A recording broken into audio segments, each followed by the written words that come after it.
Peace. Erica Ford, CEO, co-founder of Life Camp Incorporated, and the co-chair of the Black and Brown Peace Coalition.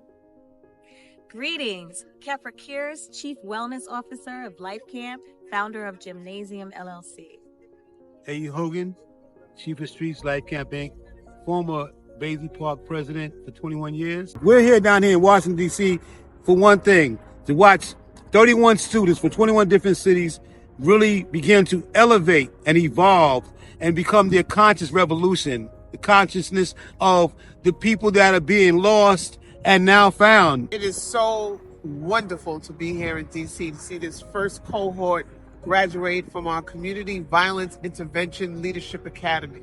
As the birth mother of this movement, I am more than honored and humbled to stand here with all of my colleagues in the Black and Brown Peace Coalition to see that we had an idea and that we collectively came together and created a curriculum.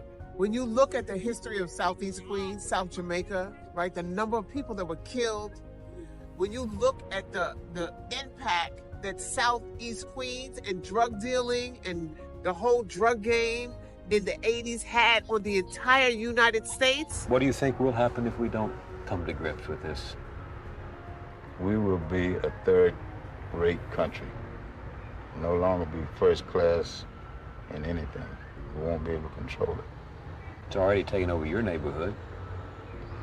My neighborhood is taking over most of the country. It's the same impact that Life Camp and our Pieces of Lifestyle movement is having on the entire United States. For them to come home and be able to participate in a leadership academy as such, and then not only participate in the leadership academy, but to graduate at the White House and to have Vice President Kamala Harris acknowledge them, see them, and certify them, and then charge them to go continue the vision. So for me personally, after 36 years on the front line, fighting to get in the room, mentoring all of the brothers and sisters in the room, it is so beautiful to be here at this culmination of just our first cohort, but the beginning of the footprints of so many future leaders. Trauma is at the beginning, the middle, and the result of, or the cause of, gun violence. And to see this cohort go through the journey of learning, but in the process, they were also healing. I had the incredible honor of being with them in session. And you could never imagine things that might trigger someone, whether it was a memory or a situation they were still dealing with in real time.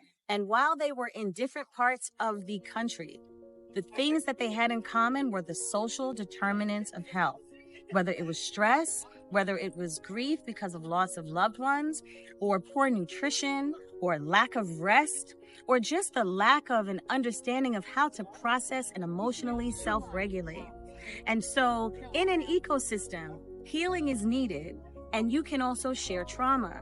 So part of our revisiting or introducing a healthy ecosystem is also about looking at those social determinants of health and one by one providing resources and alternatives, whether it's healthy nutrition or informal coaching, or just being able to give people the opportunity to have voice and express what it is that they need to say so that they can feel heard and acknowledged. And so when we talk about ecosystems, we're talking about everybody in that community coming together, the agencies, the NYPD or the sheriffs and the county officials, all coming together, hospital, churches, schools, job force, coming together, arts and culture, hip hop, social media, so that we can give life and breathe oxygen into our kids and deal with, as Kefra talked so eloquently, about healing lives, about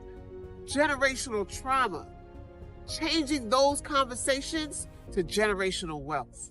We hosted the first curriculum at the New York City Police Department Academy, to show that part of co-producing public safety is having both sides, the community and the police, in a training setting. Violence is a public health issue, and we must invest more in the public health, the wellness, and the healing of our staff, of our communities, of our leaders and administrators. Our children do not have to have the two choices of death and incarceration as the choices for their future.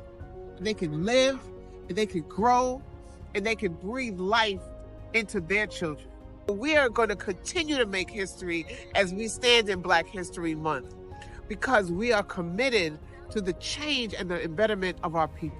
We want to keep this work going. So continue to support this work. We cannot do it without all of you. We need volunteers, we need funding, we need spaces where we can hold space for people and deliver more wellness services.